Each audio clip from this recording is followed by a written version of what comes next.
사무엘이 엘리 앞에서 여호와를 섬길 때에는 여호와의 말씀이 희귀하여 이상이 흔히 보이지 않았더라.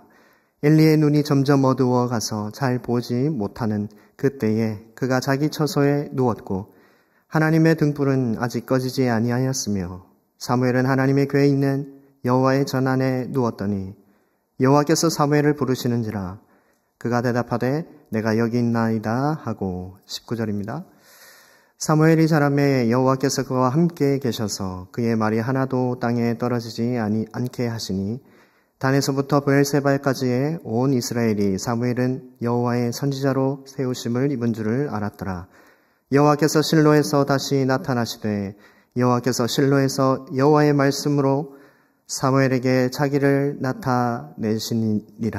아멘. 오늘 본문을 보시면 1절에 아이 사무엘이 엘리 앞에서 여호와를 섬길 때에는 여호와의 말씀이 희귀하여 이상이 흔히 보이지 않았더라. 이렇게 시작을 하고 있습니다.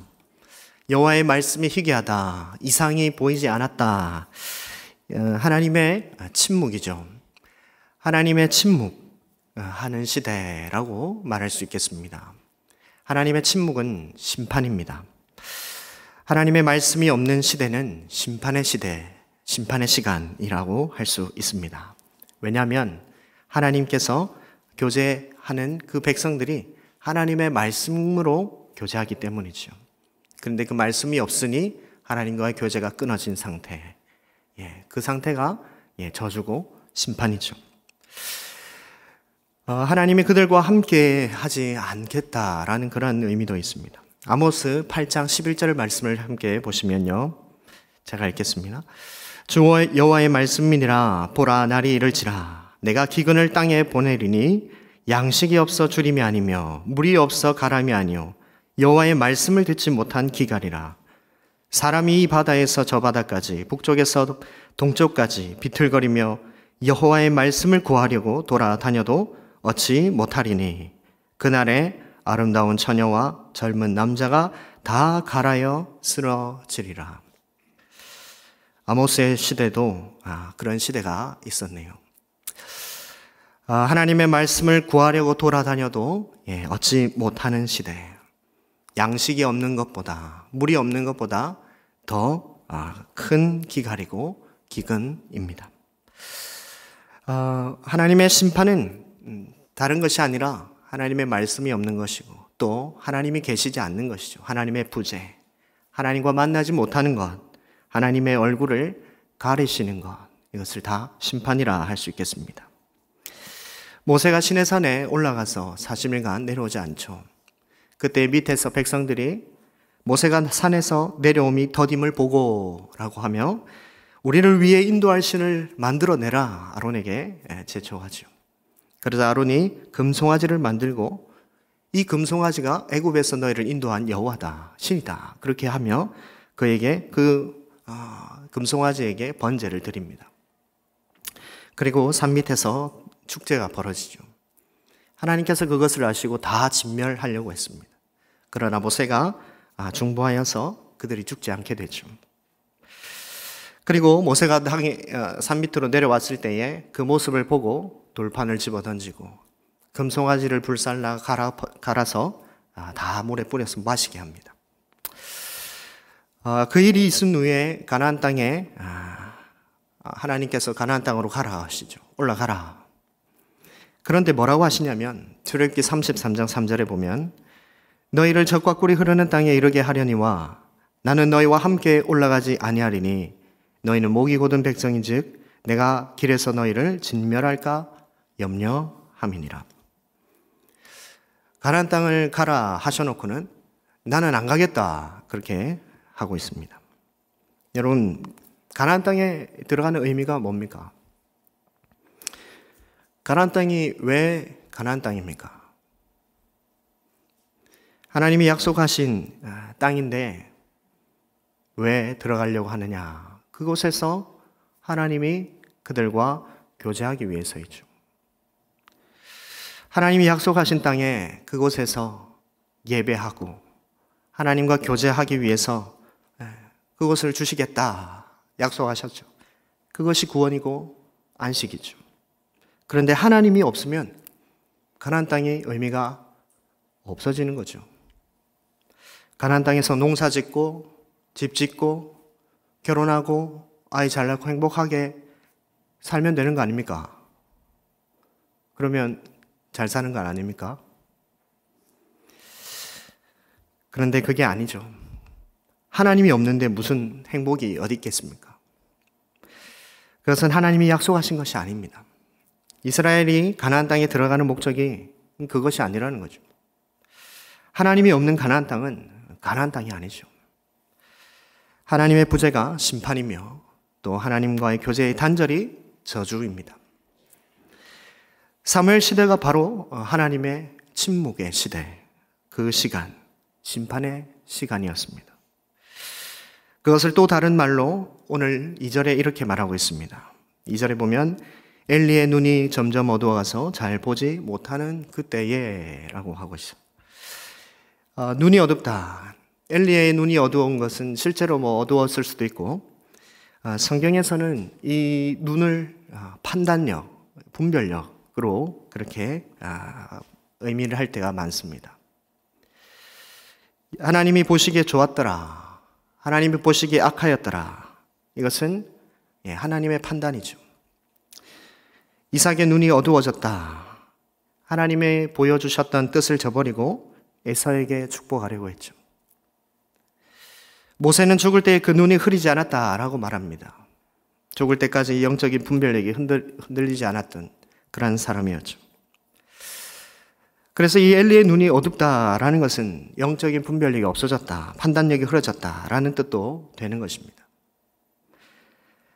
그 시대의 중보자로 세워진 엘리 제사장이죠. 그 시대에 하나님의 말씀의 통로가 되어서 영적으로 사람들에게 말씀을 전해야 될 사람인데 그 영적인 것이 어두워진 것이죠. 하나님의 이 침묵이 그 시대의 중보자와 아주 밀접하게 관련이 있음을 알 수가 있습니다. 하나님의 대언자의 역할, 하나님의 말씀을 전하고 백성을 일깨우고 각성시켜서 하나님께로 바로 나올 수 있도록 세워진 사람인데 그러지 못하는 것이죠. 그러니 얼마나 그 시대가 어둡고 하나님의 뜻을 분별하지 못하고 악하게 살았는지를 우리가 알 수 있습니다. 이스라엘이 왜 이렇게 되었는가? 왜 말씀이 희귀하게 되고 엘리 제사장의 눈이 흐려지게 되었는가? 다 이스라엘 범죄 때문이죠. 그들이 하나님을 버리고 우상을 섬기기 때문입니다. 이 시대는 사사시대죠. 끄트머리 시대입니다. 사사시대의 특징이 성경에 기록되어 있죠. 자기 소견에 옳은 대로 행하니라. 모두가 진짜 왕이신 하나님을 버리고 자기가 왕이 되어서 자기 소견에 옳은 대로 행했던 시대가 바로 사사시대입니다. 그래서 아무나 제사장이 되고 우상을 아무렇게나 만들고 자기가 하나님이 주셨던 기업, 땅도 버리고 다른 데로 이주하기도 하고 율법이 전혀 시행되지 않아서 레위 사람들이 먹을 것이 없어서 돌아다니고 흩어지고 그런 시대가 되었습니다.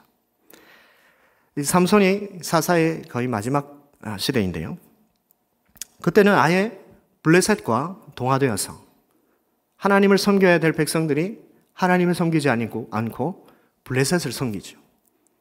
오히려 블레셋과 함께 잘 지내는 것이 행복하다, 당연하다 그렇게 여기며 살고 있었던 영적으로 아주 타락한 시대였습니다. 그래서 그것을 깨고 너희 대적이 블레셋이다. 그것을 알려주는 것이 삼손의 사역이었죠. 그런 시대, 그런 사사시대가 왔다면 이제 하나님이 이스라엘을 그냥 다 멸하고 새로운 한 사람 믿음의 사람으로 다시 시대를 다시 그런 세대를 만들면 되는 거 아닌가. 실제로 모세에게 그렇게 얘기하셨죠. 그렇게 하실 수도 있는데 그렇게 하지 않으십니다. 이스라엘을 포기하지 않으시고 자기의 약속을 기억하셔서 그들을 회복시키십니다. 그것이 이제 오늘 나오는 본문이죠. 자기의 나라, 자기 백성 이스라엘을 어떻게 회복시키는가? 여러분, 구약의 이스라엘이 구약교회입니다. 그래서 구약 교회를 어떻게 회복시키는가를 함께 살펴보면서 오늘날 우리 교회도 어떻게 하나님의 회복을 일으키실까 그것을 함께 살펴보고자 합니다. 하나님은 교회를 어떻게 회복시킵니까? 첫 번째는 중보자를 통해 회복시키십니다. 하나님은 약속을 이루시기 위해 한 사람을 준비하고 계시죠. 우리는 다 알고 있죠. 사무엘입니다. 근데 이 시대에 아까 말씀드렸듯이 원래 중보자는 엘리 제사장이죠. 그러면 누구에게 이 말씀을 하셔야 되는가? 엘리에게 말해야죠. 그런데 엘리에게 말하는 것이 아니라 사무엘에게 말씀하십니다. 엘리가 말씀을 듣고 백성에게 선포해야 되는데 사무엘이 듣고 지금 엘리에게 말을 하고 있습니다. 사무엘상 우리가 읽은 본문 뒤에 보면 17절에 이렇게 되어 있습니다. 이르되 내게 무엇을 말씀하셨느냐 청하노니 내게 숨기지 말라. 내게 말씀하신 모든 것을 하나라도 숨기면 하나님이 내게 벌을 내리시고 또 내리시기를 원하노라 하는지라. 엘리가 사무엘에게 이야기하고 있습니다. 사울을 패하시고 다윗을 세우신 것처럼 엘리를 패하시고 이제 사무엘에게 그 직분을 옮겨가고 있다라는 것이죠. 여러분, 처음부터 엘리를 이렇게 말씀을 주지 않고 그런 것은 아닙니다. 아무 이유 없이 패한 것이 아니라 아무런 말씀 없이 경고 없이 바로 패하신 것이 아닙니다. 이미 엘리에게 말씀을 전했죠. 사무엘상 2장 27절 이하를 보면 이 말씀이 있습니다. 하나님의 사람이 엘리에게 와서 그에게 이르되 여호와의 말씀에 너희 조상의 집이 애굽에서 바로의 집에 속하였을 때에 내가 그들에게 나타나지 아니하였느냐. 이스라엘 모든 지파 중에서 내가 그를 택하여 내 제사장으로 삼아 그가 내 제단에 올라 분향하며 내 앞에서 에봇을 입게 하지 아니하였느냐. 이스라엘 자손이 드리는 모든 화제를 내가 내 조상의 집에 주지 아니하였느냐. 너희는 어찌하여 내가 내 처소에서 명령한 내 제물과 예물을 밟으며 내 아들들을 나보다 더 중히 여겨 내 백성 이스라엘이 드리는 가장 좋은 것으로 너희를 살찌게 하느냐. 분명하게 하나님은 엘리에게 회개의 기회를 주었습니다. 하나님의 사람을 보내어서 그가 회개하도록 네가 이것을 잘못하고 있다 지적하셨어요. 그런데 그 말을 듣지 않습니다. 회개하지 않죠. 엘리도 자기 아들들의 행실을 이미 알고 있었습니다. 2장 23절에 그들에게 이르되 아들들입니다. 너희가 어찌하여 이런 일을 하느냐. 내가 너희의 악행을 이미 이 모든 백성에게서 듣노라. 아들들의 악행을 모든 백성에게서 이미 듣고 알고 있었습니다. 그래서 그들에게 책망을 했죠. 강하게 하지는 않고 그냥 권면을 하는 정도의 말을 했던 것이죠. 그러나 자기 아들들이 그 책망을 듣고도 듣지 않죠. 그냥 행하지 않습니다.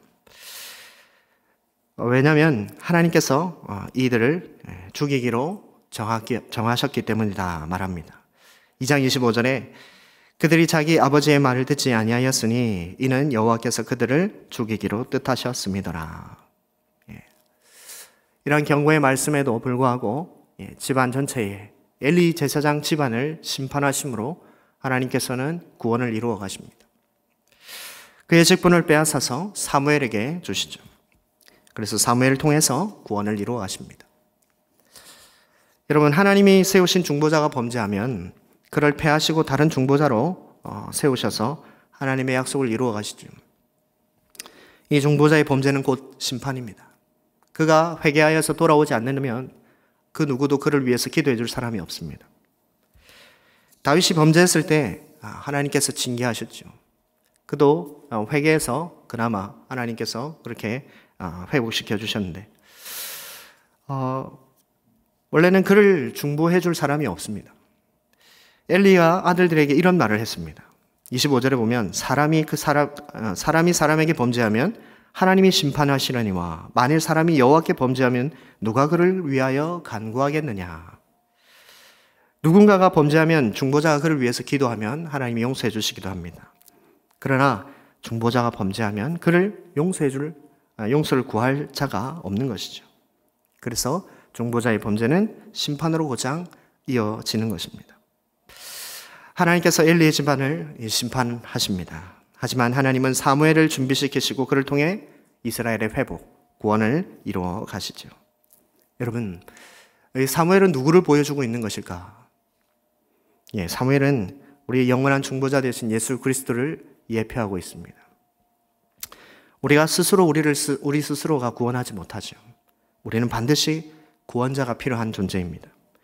사무엘을 통해서 하나님은 이스라엘의 구원을 이루어 가시는 것을 보여주시듯이 실패하지 않으시고 완전하시고 영원하신 중보자 되신 예수 그리스도가 우리를 구원해 나가시는 줄 믿습니다. 교회의 회복은 이 예수님이 오셔야 되는 것입니다. 예수님이 다스려야 할 수 있는 것입니다. 예수님이 아니고는 이 교회의 회복은 일어나지 않는 것입니다. 두 번째는 교회의 회복을 어떻게 하시는가?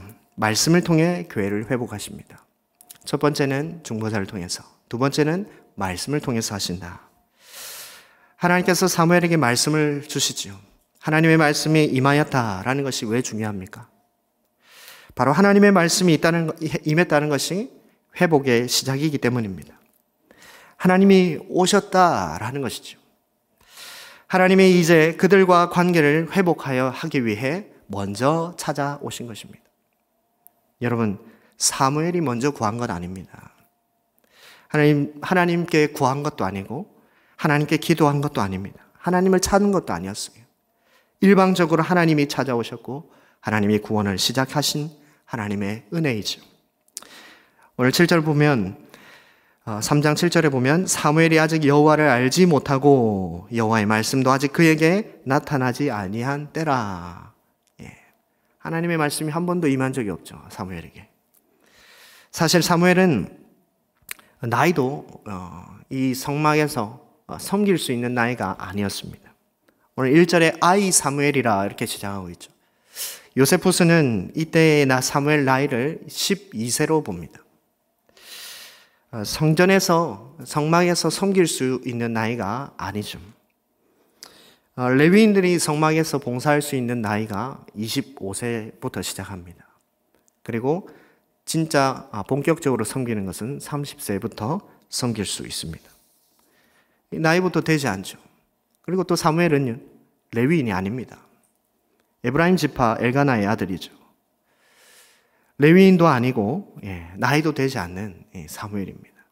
물론 엘리 제사장의 양자로 들어가고 나실인으로서 그렇게 들어가서 섬길 수 있었지만 어쨌든 그가 자격이 그렇게 다 갖춰진 상태는 아니었다라는 것이죠.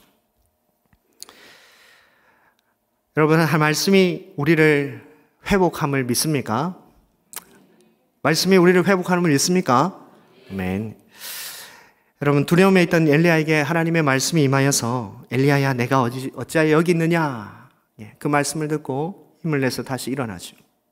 엘리사에게 하나님의 말씀이 임하여서 그 말씀으로 인해서 모든 대적들이 하루아침에 죽게 되는 것도 보게 됩니다. 하나님의 말씀으로 죽은 자도 살아나는 역사도 일어나고요. 성경에 하나님의 말씀에 대한 이야기가 너무너무 가득 차 있죠. 사람이 떡으로만 사는 것이 아니요 여호와의 입에서 나오는 모든 말씀으로 사는 줄을 내가 알게 하려 하심이니라. 하나님의 말씀이 사람을 살게 합니다. 말씀이 곧 또 하나님이시죠. 말씀이 태조에 계셨는데 그 말씀이 육신이 되어서 우리 가운데 오셨다 말씀하시죠. 그분이 누구입니까? 예수 그리스도죠. 예수님이 오셨다, 말씀이 왔다. 하나님의 가장 큰 은혜이며 하나님의 주권적인 역사이고 복인 줄 믿으시기를 바랍니다. 그러나 여러분, 그 말씀이 귀에 들려야 합니다. 말씀이 귀에 들려야 됩니다. 오늘날은 수많은 설교들이 TV나 인터넷이나 유튜브에 차고 넘치죠. 손만 몇 번 누르면 유명한 목사님들의 설교가 막 쏟아지는 시대입니다. 말씀의 홍수 시대라 할 수 있겠죠. 그런데 홍수가 나면 마실 물이 없습니다. 물은 많은데 정작 마실 물이 없는 것이죠. 그러면 과연 어떤 물을 마셔야 되는가? 교회에서 전해지는 그 말씀을 들어야죠.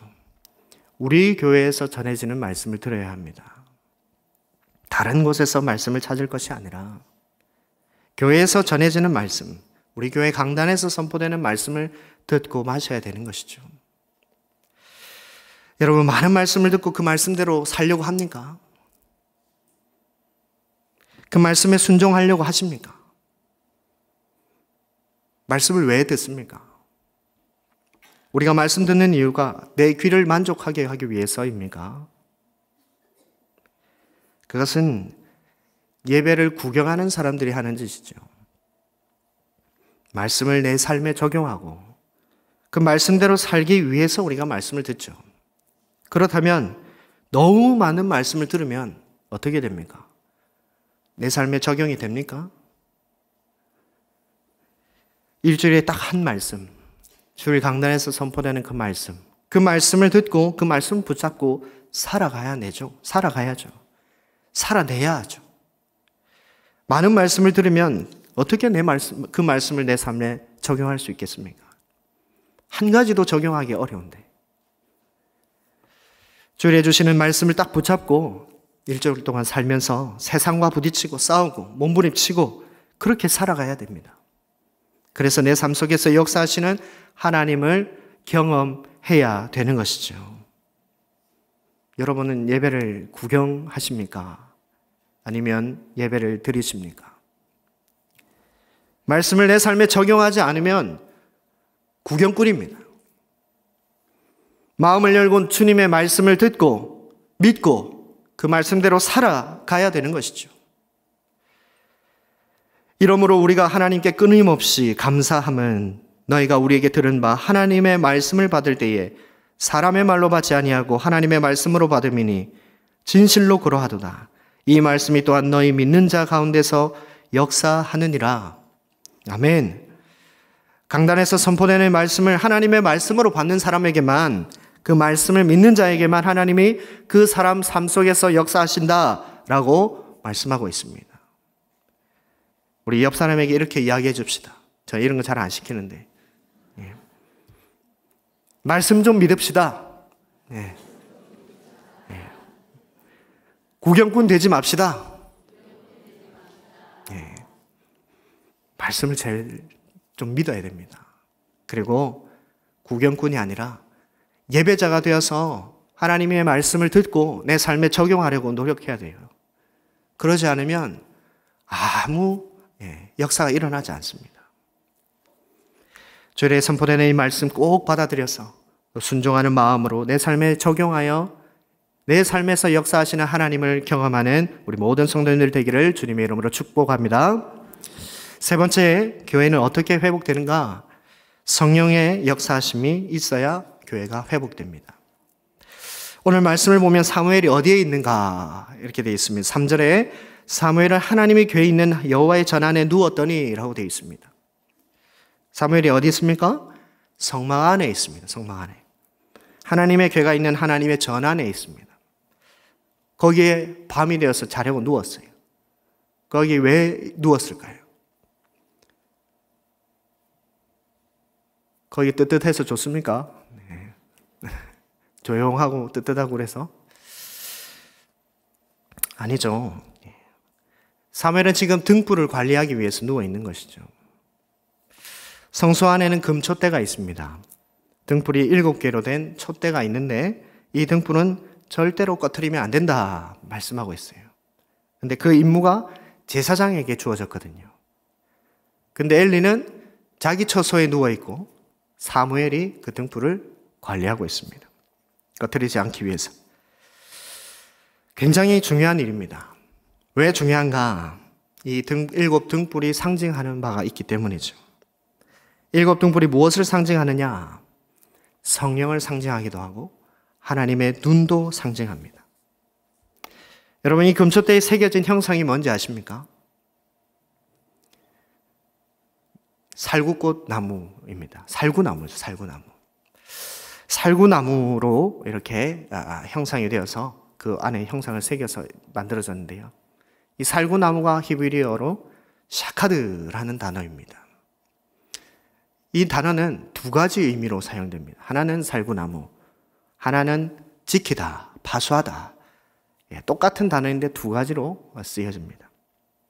그래서 이것과 아주 재미난 이야기가 있습니다. 예레미야 1장에 보면 하나님께서 예레미야에게 살구나무를 보여주십니다. 네가 무엇을 보느냐 물으시죠. 살구나무를 봅니다. 잘 봤다. 내가 내 말을 지켜 그대로 행하리라. 그대로 이루겠다 말씀하시죠. 그냥 우리나라 글자로 보면 무슨 뚱딴지 같은 소리를 하고 계신지 이해가 되지 않죠. 그런데 살구나무 그 단어와 하나님이 지키겠다라는 단어가 똑같은 단어입니다. 성경에서 하고 있는 하나님의 아재 개그이죠. 살구나무를 보면서 내가 이것처럼 지키겠다. 이 말처럼 지키겠다. 파수하겠다. 파수꾼이 밤새워서 성을 지키는 것처럼 지키겠다. 그렇게 말씀하는 것이죠. 저만 재밌습니까? 별로 재밌어 하지 않아서 당황했습니다. 하나님이 어떻게 이스라엘을 파수하시는가, 무엇을 가지고 지키시는가, 이 금초대를 보면 알 수가 있죠.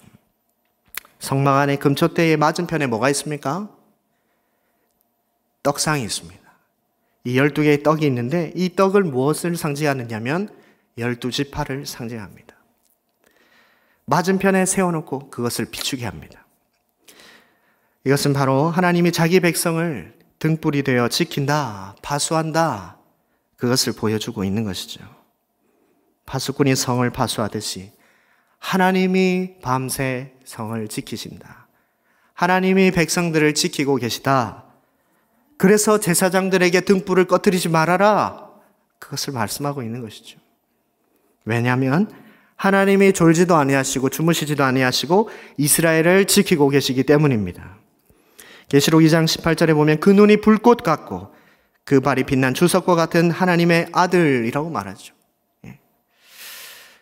불꽃 같은 눈으로 자기 백성들을 지키고 계신다라는 겁니다. 그런데 그 일을 사무엘이 하고 있는 것이죠. 여러분, 계시록에 보면 하늘에서 예배가 드려지는데 거기에 7 등대가 나옵니다. 거기에 보면 등불을 뭐라고 하느냐, 계시록 4장 5절에 보좌로부터 번개와 음성과 우레소리가 나고 보좌 앞에 켠 등불 7이 있으니 이는 하나님의 7 영이라. 등불을 하나님의 영이라 이렇게 얘기하고 있어요. 그런데 이 7 영을 계시록 5장에서는 다시 이렇게 얘기합니다. 5장 6절에 내가 또 보니 보좌와 내 생물과 장로들 사이에 한 어린 양이 서 있는데 일찍이 죽임을 당한 것 같더라. 그에게 7 뿔과 7 눈이 있으니 이 눈들은 온 땅에 보내심을 받은 하나님의 7 영이더라. 7 영, 이것이 눈이었다라고 이야기를 하고 있습니다. 주님이 가지고 있는 7 눈. 그래서 7 등불이 상징하는 것이 성령 하나님이고 또 하나님의 7 눈이다라고 말할 수 있는 것입니다. 등불이 떡상을 비추고 있는 것은 하나님의 눈이 자기 백성을 보고 있음을 말씀하십니다. 어떻게? 성령 하나님을 보내어서 자기 백성을 지키신다라는 것이죠. 그래서 이 등불이 꺼져서는 안 되는 것입니다. 여러분, 이 등불이 꺼지지 않도록 감람류가 계속 공급되어야 됩니다. 그런데 스가랴서를 보면 순금 등잔대와 2 감람나무가 나옵니다. 이 등잔대 양옆에 감람나무 2 그루가 서 있는데 그것을 무엇을 뜻하냐면 그 나무에서 나오는, 그 감나무에서 나오는 기름이 그 등잔대에 계속해서 공급한다라는 그러한 의미입니다. 기름이 떨어질 수가 없다라는 것을 말하는 것이죠.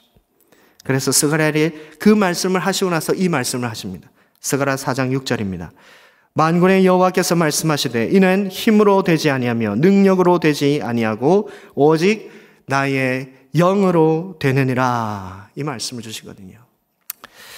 스룹바벨을 통해서 성전을 짓지만 교회를 세우는 것은 사람의 힘으로 되지 않고 능력으로 되지 아니하고 오직 하나님의 영으로, 성령으로 된다라고 가르쳐 주고 있는 것입니다. 사랑하는 성도 여러분, 하나님은 지금도 졸지 않으시고 주무시지도 않으시고 우리를 지키시고 계시고 교회를 세우시길 원하신다라는 것을 믿으시기를 바랍니다. 어떻게? 성령 하나님을 보내심으로 우리를 지키고 계시고 또 우리를 보호하고 계시다라는 것이죠. 여러분, 말씀을 정리하겠습니다.